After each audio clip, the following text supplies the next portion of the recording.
মৃত ব্যক্তিকে স্বপ্ন দেখলে কি কি করতে হবে এবং যে ভুল কাজটি করা যাবে না সেটা আমরা পরে শুনছি সিরিয়াল অনুযায়ী। প্রথমে আমরা জানবো মৃত ব্যক্তিকে স্বপ্ন দেখলে কি কি করতে হবে। আমরা অনেক সময় মৃত মা বাবাকে স্বপ্ন দেখি, অনেক সময় আমাদের মৃত দাদা আছে, নানা আছে, যারা দুনিয়া থেকে বিদায় নিয়েছে তাদেরকে স্বপ্ন দেখি। যদি আপনি মৃত ব্যক্তিকে স্বপ্ন দেখেন যে সে হাসি মুখে আছে, মনে করবেন সে কবর জগতে ভালো আছে।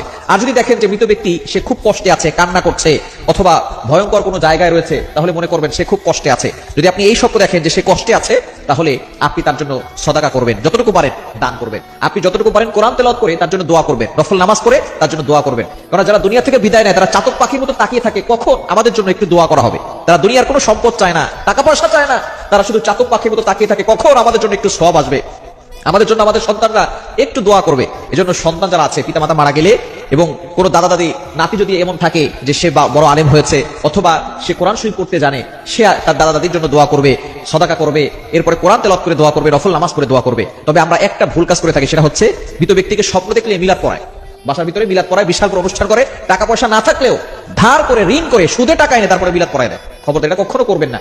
যদি আপনি দেখেন যে আপনি যাকে স্বপ্ন দেখেছেন সেই ব্যক্তি অনেক কষ্টে আছে, তার জন্য যতটুকু পারেন আপনি দান করবেন, অথবা কোরআন তেলাওয়াত করে দোয়া করবেন, অথবা আপনি নফল নামাজ করে তার জন্য দোয়া করে দিবেন, সদকা জারিয়া হিসেবে কিছু দান করবেন। তবে আপনি মিলাদ দিচ্ছেন, অনুষ্ঠান করতেছেন, আয়োজন করতেছেন, এগুলো কখনো করবেন না।